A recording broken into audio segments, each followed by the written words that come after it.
Hi, I'm Haley, and today I'm going to be talking about cultural, environmental, and economical preservation and sustainability in tourist destinations. More specifically, how to do it.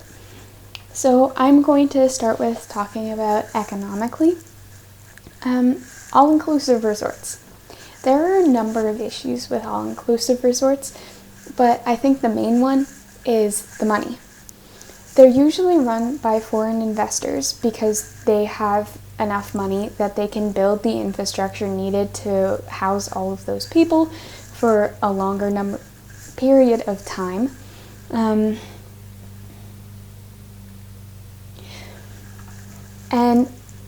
all-inclusive resorts, they're literally built so that tourists spend all of their time and money in one place. That's not good for the local economy because the profits, are being exported to the foreign investor's home country because it's their business and they're making the money off of it. And the people who work there typically aren't the locals. Neither are the people who run the restaurants or the stores. And they can afford to buy food that perhaps the locals can't. For example, in Cuba, the food prices have been consistently rising so that residents of the country can't afford to buy what used to be staples of their diet because the restaurant owners who cater to tourists can afford to pay higher prices, and it brings the prices of produce up higher, and it's a cycle because they're the only people who can afford to buy it, and the tourists can afford to buy it from them. But, like I said, the money isn't going into the economy. It doesn't have as much of a trickle-down effect, if any at all, because the money that's being made isn't going into the local economy. It's going into a foreign economy. So you're paying to go to a country, but it's not benefiting the country at all. That doesn't make sense. That's why I propose that all-inclusive resorts at a destination be run by the local residents. They know the area better than foreign investors ever could, and everyone benefits in that situation. More money comes into the local economy, which should please the local citizens because they're getting more money. And by the way, that's another issue with all-inclusive resorts, because the tourists are spending all of their time and money in one place, they're not spreading the money out at different locally run and owned restaurants, shops, a number of things. This benefits the tourists as well because they get a more authentic visit to the place because the people running their accommodations and activities have lived there their whole lives. So I propose that all-inclusives have at least 50% of their staff, be local to the area because that just makes sense. They're the ones who have grown up in or live in the area, and they should know the most about the culture and the environment. Next, economic preservation. So I would like to start by saying that cultural. I'd like to start by saying that there's a difference between cultural exchange, cultural appropriation, and cultural erosion. Cultural exchange is good. It leads to growth both individually and as a society. It leads to a sharing of ideas between different peoples and different places. And all in all, it's a more informed and connected world. It leads to more empathy because you're meeting with and learning from people who you wouldn't have known or talked to in your home country. And you can use the ideas and systems that they have in place there to benefit your own community. Cultural appropriation is not good. It takes the aspect It takes aspects of a culture or practice that isn't your own and merchandises a duller and offensive version of it. I don't know who came up with this because it doesn't benefit anyone. Take, for example, Hawaiian-themed parties and get-togethers. It's a bad version of Hawaiian culture, and it doesn't benefit anyone. Cultural erosion is when a community is so focused on the tourism market that they make themselves into a carbon copy of places that generate a lot of money from tourism, like London or New York City.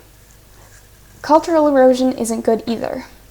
You know the quote, "Be yourself, everyone else is already taken," by Oscar Wilde?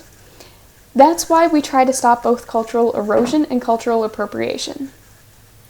Part of the charm of traveling the world is in seeing new people and places that aren't the same as what you could experience or meet at home.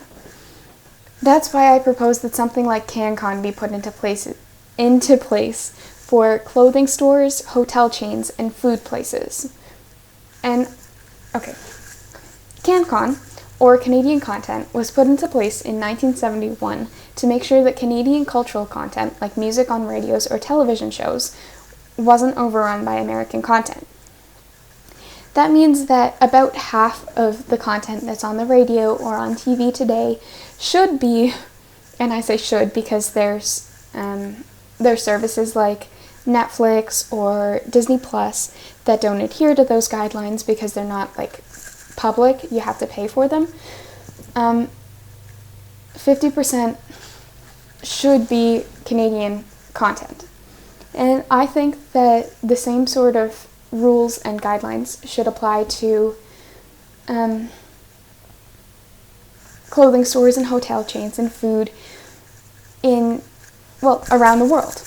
Because that means that at least 50% of what tourists and locals are experiencing is their own. That does benefit you because you have a unique identity that can lead to civic pride. This is us. We are different from other people, and I'm proud of that. 50% of all sites and food places and everything should be native to that area. Lastly, environmentally. Take, for example, the Great Barrier Reef. I've never been to Australia or Oceania, and I haven't been, so I don't know a lot about it. But I do know that it's an easily recognizable tourist attraction that's based on nature.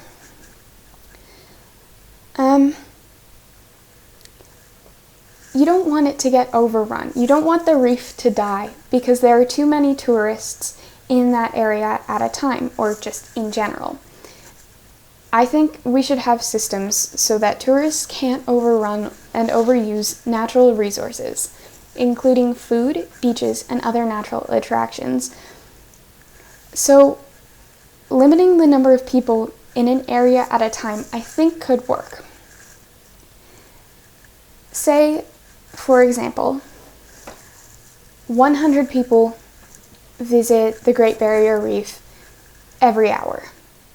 That's 2,400 people a day. I think that should get cut back.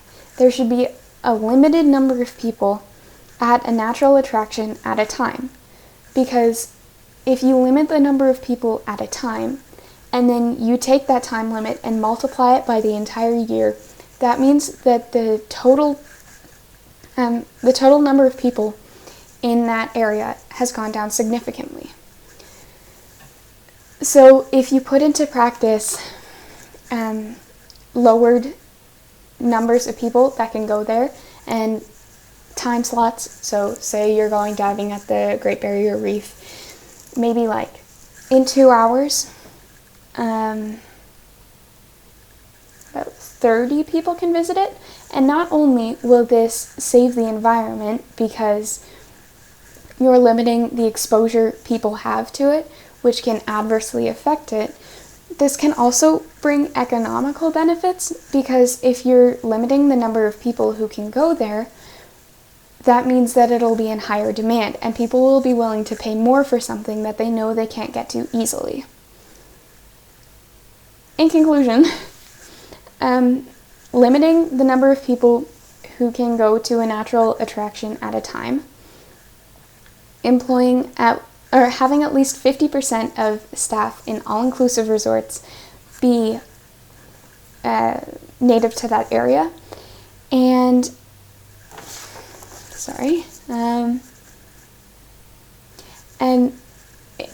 creating something like CanCon globally could all work to make a more sustainable tourist industry. Thanks for watching.